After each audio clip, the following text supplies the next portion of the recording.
నమస్కారం శౌర్య గారు. నమస్తే సిరి గారు. సో, ఇప్పుడు మనం చూసుకున్నట్లయితే ఈవెంట్ ఆర్గనైజర్స్‌కి, ఈవెంట్ ప్లానింగ్ చేసే వాళ్ళకి డిమాండ్ బాగా ఉంది. సో, అలా ఎవరైనా కూడా ఇంట్రెస్ట్ ఉండి ఈ బిజినెస్ స్టార్ట్ చేయాలి అంటే ఏ రకంగా స్టార్ట్ చేయొచ్చు? ఇందులో ప్రాఫిట్ మార్జిన్ ఏ విధంగా ఉంటుంది?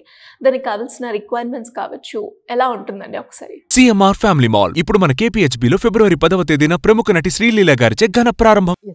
సిరి గారు, event management, event related businesses అంటే మనకు ఫస్ట్ గుర్తుకొచ్చేది మన సుమన్ టీవీ త్రూ మనం పరిచయం చేశాము మనోహర్ గారు. అవును. సో ఈవెంట్ మేనేజ్మెంట్ అనేది అసలు ఎలా పుట్టుకొచ్చింది, తర్వాత దీని ప్రాధాన్యత ఎందుకు డిమాండెడ్, తరచుగా అంటే రోజు రోజుకి మనకు చాలా డిమాండ్ అయిన బిజినెస్ ఈవెంట్ మేనేజ్మెంట్. అది ఎలాగా అని చూద్దాం. తర్వాత ఇన్వెస్ట్మెంట్ అండ్ తర్వాత మీరు చెప్పారు క్వాలిఫికేషన్స్. సో ఫస్ట్ క్వాలిఫికేషన్ అనేది దీనికి అవసరం లేదు సిరి గారు. బేసిక్ అంటే నేను 10th పాస్ అయ్యాను చాలు అనుకుంటే చాలు. మహిళలు కూడా ఈజీగా చేసేయచ్చు. ఒక 2-3 టీమ్స్ మెయింటైన్ చేస్తున్నాము అంటే ఈజీగా హాయిగా ఉన్న చోటే ఉండి ఈ బిజినెస్ అనేది స్టార్ట్ చేసేయచ్చు సిరి గారు. తను మనోహర్ గారు చెప్పారు ఆ రోజు, విత్ 0 ఇన్వెస్ట్మెంట్ నేను స్టార్ట్ చేశానండి. అది ఎలాగా అంటే వాళ్ళ కజిన్స్ త్రూ ఏదైనా ఫంక్షన్ చేస్తే మేము ఆర్గనైజ్ చేస్తాము అని చెప్పి అలా తీసుకున్నారనమాట ఇనిషియేటివ్. సో మీరు కూడా మీ చుట్టుపక్కల తర్వాత వచ్చేసి ఫంక్షన్స్ చాలా వరకు నడుస్తూనే ఉంటాయి. చిన్న చిన్న పనులు అబ్జర్వ్ చేయండి. అక్కడ క్యాటరింగ్ కావచ్చు, డెకరేషన్స్ కావచ్చు, తర్వాత వచ్చేసి ఎలా ఆర్గనైజ్ చేస్తున్నారు. ఇవాళ రేపు పెండ్లికి ఫంక్షన్స్కి చాలా చాలా ఖర్చు పెడుతున్నారు సిరి గారు. అంటే అదొక హ్యాపీనెస్, ఆ మెమరబుల్ మూమెంట్ అనేది లైఫ్ లాంగ్ ఉండిపోతుందని చెప్పి చాలా వరకు ఎవ్వరు తగ్గట్లేదు, మంచిగా ఖర్చు పెడతారు. అంటే అందులో జరగాల్సిన ప్రతి ఒక్కటి కూడా చాలా గ్రాండ్గా చేయాలి. ఎస్, చాలా గ్రాండ్గా ప్లాన్ చేస్తున్నారు. At the same time the best outcome రావాలని కూడా చూస్తున్నారనమాట. సో మన సుమన్ టీవీ త్రూ మేము మనోహర్ గారిని పరిచయం చేశాము. ఈవెంట్ మేనేజ్మెంట్ అనేది ఎవరైనా ఎక్కడ నుంచైనా చేసేయచ్చండి. సో విత్ 0 ఇన్వెస్ట్మెంట్ కూడా చేసుకోవచ్చు. కాకపోతే మనకు కొంచెం ఇన్వెస్ట్మెంట్ అనేది అవసరం. ఇప్పుడు బర్త్డే ఆర్గనైజ్ చేయాలనుకోండి, మీ కజిన్దే, మీరు అక్కడ ఇన్వెస్ట్ చేయాల్సిన అవసరం లేదు. ఆర్డర్స్ ఎప్పుడైతే తీసుకుంటారో అప్పుడు కొద్దో గొప్ప అమౌంట్ అనేది మీరు తీసుకోవాలి. అంటే అకార్డింగ్ టు దేర్ నీడ్. ఇప్పుడు నాకు ఒక ఆర్డర్ వచ్చింది, నేను మ్యూజిక్ కావాలంటాను, లైటింగ్ కావాలంటాను, తర్వాత వచ్చేసి మొత్తం క్యాటరింగ్తో సహా ఫంక్షన్ హాల్ కూడా బుకింగ్ మీదే అంటాను. అప్పుడు నాకు ఇన్వెస్ట్మెంట్ ఖచ్చితంగా అక్కడ అవసరం. ఎందుకంటే వీళ్ళందరికీ కొద్దిగా అడ్వాన్స్ ఇవ్వాలి కదా. So I have to be bear at least 1 to 2 lakh rupees నా దగ్గర ఇన్వెస్ట్మెంట్ అనేది పెట్టుకోవాలి అప్పుడు. సో ఈ ఈవెంట్ మేనేజ్మెంట్ అనేది రకరకాలుగా చేయొచ్చు సిరి గారు. జస్ట్ బర్త్డే అనుకోండి, బలూన్స్ త్రూ 999కే చేసేయచ్చు మనం. లేదు ఇంకా మంచిగా కావాలి, ఒక పెద్ద ఈవెంట్ ఆర్గనైజ్ చేయాలనుకుంటున్నానంటే 20 lakhs వరకు కూడా మనము వెళ్ళొచ్చు. అంటే మీకు ఆర్డర్స్ని బట్టి, మీకు వస్తున్న కస్టమర్ రిక్వైర్మెంట్ని బట్టి మీరు మేనేజ్ చేయాలి.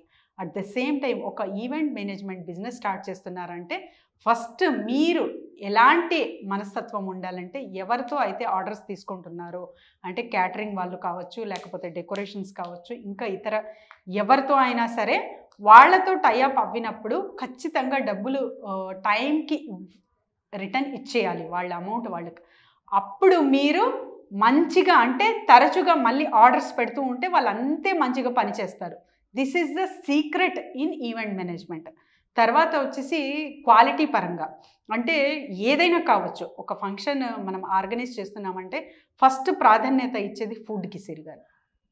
ఫుడ్ బేసిక్, అది చాలా బాగుంది, అక్కడ టేస్టీ ఉంది food, at the same time quantity కూడా మంచిగా ఇచ్చారు అంటే ఆ ఫంక్షన్ సూపర్ హిట్ అవుతుంది అనమాట. సో క్యాటరింగ్ నుంచి చూసుకోండి, at the same time decorations అంటే వాళ్ళ ఇన్వెస్ట్మెంట్ పరంగా వాళ్ళ బడ్జెట్ ఎంత ఉంది వాళ్ళ ఫంక్షన్కి, వీటితో సహా మనము ఒక్కసారి ప్లాన్ చేసాము అంటే ఆ డెకరేటివ్ ఐటమ్స్ కానివ్వండి, తర్వాత ఇతర మ్యూజికల్ కానివ్వండి, ఇంకా ఆర్కెస్ట్రా అంటారు చాలామంది, ఇవన్నీ వాళ్ళ బడ్జెట్తో మనం అందిస్తున్నాము అంటే ఒక సక్సెస్ఫుల్ ఈవెంట్ ఆర్గనైజర్గా యా వెళ్ళొచ్చు. ఒక సక్సెస్ఫుల్ ఈవెంట్ ఆర్గనైజ్ అయితే చేస్తాము.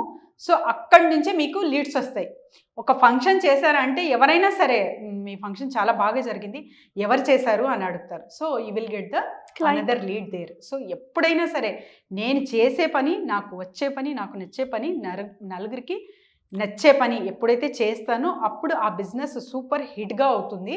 At the same time maintenance చాలా చాలా అవసరం అనమాట. టైంకి అన్నీ అందించాలి. సో ఇందులో డిఫరెంట్ జోన్స్, డిఫరెంట్ డిపార్ట్మెంట్స్ ఉంటాయి. ఒక్కరు డిపెండ్ అయ్యి ఉంటారు. వీళ్ళందరికీ కవర్ చేయాలి మీరు. అంటే ఫోటోగ్రఫీ, వీడియోగ్రఫీ నుంచి తర్వాత వచ్చేసి బలూన్స్, డెకరేషన్స్ నుంచి చిన్న బర్త్డే ఫంక్షన్ అయినా కూడా ఇవన్నీ ఖచ్చితంగా టైంకి అందిస్తున్నారు, ఎగ్జాక్ట్ చేస్తున్నారు, ఫుడ్ టేస్టీగా అందిస్తున్నారు అంటే డెఫినెట్గా మిమ్మల్ని సంప్రదిస్తారనమాట. అండ్ ఎవరైనా సరే ఈవెంట్ చేసుకుంటున్నాము మా ఇంట్లో, బర్త్డేస్ స్పెషల్గా లేకపోతే మ్యారేజ్ చేస్తున్నాము అంటే కూడా వాటిని కూడా మీరు ఏదైనా సెలబ్రేట్ చేసుకున్న వీడియో కానీ ప్రజెంటేషన్ ఇవ్వాలనుకుంటున్నాము అంటే కూడా సుమన్ టీవీ త్రూ మీరు సంప్రదించవచ్చు. సో వీటికి కూడా మీకు ఆస్కారం ఉంటుందన్నమాట. సో అలా డిఫరెంట్ జోనల్లో మనము వెళ్ళొచ్చు సిరిగారు. అండ్ ఈవెంట్ మేనేజ్మెంట్ క్లాసెస్ అనేది మనోహర్ గారి త్రూ మనము ఇంకా ఫ్యూచర్లో కండక్ట్ చేస్తున్నాము. ఎవరైనా సరే ఈవెంట్ మేనేజ్మెంట్ నేర్చుకోవచ్చు at the very minimum cost. ఆ స్టూడెంట్స్ కావచ్చు, హోమ్ మేకర్స్ కావచ్చు, తర్వాత వచ్చేసి ఏదో ఒక జాబ్ చేస్తూ కూడా ఈ బిజినెస్ చేసుకోవచ్చు అండి. ఎందుకంటే సీజనల్ వైజ్గా ఉంటుంది ఇది. అంటే ఒకేసారి పెండ్లిళ్ళు చూడండి, ఇప్పుడు ముహూర్తాలు ఎప్పుడు ఏ నెలలో మంచిగా ఉంటుందో ఆ నెలలోనే ఎక్కువ పెండ్లిళ్ళు ఉంటాయి. ఒక్క రోజు అయితే సిరిగారు జస్ట్ ఎన్నో పెండ్లిళ్ళు జరుగుతాయన్నమాట. సో మీరు ఫస్ట్ సంప్రదించాల్సింది పంతులు వారితో. ఏ ముహూర్తాలు బాగుంటాయి, ఎప్పుడు బిజినెస్ అంటే మనకు స్కోప్ బాగా వస్తుంది అన్నది అవగాహన వారి నుంచి తీసుకుంటే అప్పుడు మీరు కొంచెం టైం కేటాయించి ఈ బిజినెస్ అనేది పార్ట్ టైంగా కూడా చేసుకోవచ్చు. లేదు ఫుల్ ఫ్లెడ్జ్గా వెళ్ళాలనుకుంటే కూడా ఒక మంచి ఇన్వెస్ట్మెంట్ కొంచెం పెద్ద మొత్తంలో పెట్టి కూడా మీరు తీసుకెళ్ళచ్చు అనమాట event management business. And profit విషయానికి వస్తే ప్రాఫిట్ రేషియో చాలా చాలా బాగుంటుందండి. కాకపోతే మీరు అందరికీ డిస్ట్రిబ్యూట్ చేశాక మీకు స్టార్టింగ్లో కొద్దో గొప్ప మనీ మిగులుతుంది. Don't worry about that. పెద్ద ఆర్డర్స్ మీరు ఎప్పుడైతే తీసుకుంటారో అక్కడి నుంచి మీకు మంచిగా అమౌంట్ అనేది మిగలడం జరుగుతుంది. అక్కడి నుంచి మంచి ప్రాఫిట్స్ అనేది గెయిన్ చేయొచ్చు. బిజినెస్ పరంగా కావచ్చు, బిజినెస్లో లైక్ మార్కెటింగ్ పరంగా గ్రోత్ అవ్వడానికి మిమ్మల్ని ఏ రకంగా అప్రోచ్ అయ్యే ఛాన్స్ ఉందంటారు? ఎస్ సిరి గారు, కింద స్క్రోల్ అవుతున్న నెంబర్కి కాంటాక్ట్ చేస్తే చాలండి. Team will guide them A to Z. And 11th business meet అనేది కండక్ట్ చేయబోతున్నాం సిరి గారు. ఈసారి బిజినెస్ మీట్ కొంచెం డిఫరెంట్గా ఉంటుందన్నమాట. ఆన్లైన్లో జూమ్లో అవైలబుల్ చేస్తున్నాం. ఎందుకంటే కాల్స్ చాలా వస్తున్నాయి. వీళ్ళు ఏం చెప్తున్నారంటే మేడం అటెండ్ అవ్వలేమండి, ఊర్ల నుంచి రావాలి, మరి మా పరిస్థితి అంటున్నారు అనమాట. సో ఉన్న చోటే ఉండి మీ ప్రజెంటేషన్, మీ బిజినెస్ ప్రోడక్ట్ ప్రజెంటేషన్ ఇచ్చేకి అవకాశం చాలా మంచిది ఇది. సో ఆన్ 11th మీరు రిజిస్టర్ చేసుకోండి. ఆన్లైన్లో బిజినెస్ మీట్ అనేది నిర్వహిస్తున్నాము సిరి గారు. ఎవరైనా సరే రిజిస్టర్ చేసుకోవచ్చు కింద స్క్రోల్ అవుతున్న నెంబర్కి ఆన్ 11th. థ్యాంక్ యూ అండి. Thank you so much. Thank you Siri గారు.